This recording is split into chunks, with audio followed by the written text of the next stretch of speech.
बाप ने कहा बेटों से कि खेत बाग घर बेच दूं, चलकर रहूं तुम्हारे साथ शहर में। यही होता है, दोनों बेटे अगर अफसर हैं और कमा रहे हैं तो घर गांव से कोई मोह नहीं, यही राय देते हैं। तो कहा बाप ने कि खेत बाग घर बेच दूं, चलकर रहूं तुम्हारे साथ शहर में, 1 महीना छोटे के घर 1 महीना बड़े के घर में। इतने पर भी एक ही बेटा नहीं पाल पाता। खेत बाग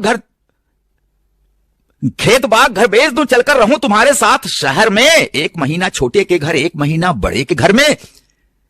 ठीक कह रहे हो मेरे बेटों, समझ में मुझसे बढ़कर हो तुम। मैं किसान अनपढ़ गंवार हूं, पढ़े लिखे हो अफसर हो तुम। कांधा अपनी मां की अर्थी को न दे सके इसका गम है।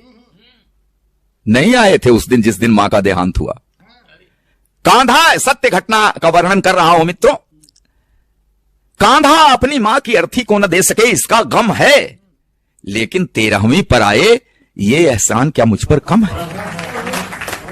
क्या बतलाएं तुमको हमने कितने नाजों से पाला था, क्या बतलाऊं तुमको हमने कितने नाजों से पाला था। तुम दोनों को चमकाने में खुद को धूमिल कर डाला था। ढंग की शिक्षा के प्रबंध में दिन बीते कितने बेढंगे। किसी तरह सिर ढका अगर तो पांव रह गए अपने नंगे। तुम्हें जिंदगी मान लिया था, तुम्हें जिंदगी मान लिया था। इसी लगन में थके नहारे हम कितने बेरंग हुए, तब सुर्ख हो सके स्वप्न तुम्हारे। हम कितने बेरंग हुए तब सुर्ख हो सके स्वप्न तुम्हारे। स्वयं बेसुरे हुए तुम्हारे जीवन के संगीत की खातिर। कदम कदम पर हमें हारना पड़ा तुम्हारी जीत की खातिर। जीत मिली तो क्या बतलाऊं कितनी फूल गई थी छाती। जीत मिली तो क्या बतलाऊं कितनी फूल गई थी छाती। लेकिन किस्मत ऐसी निकली हार गए हम जीती बाजी।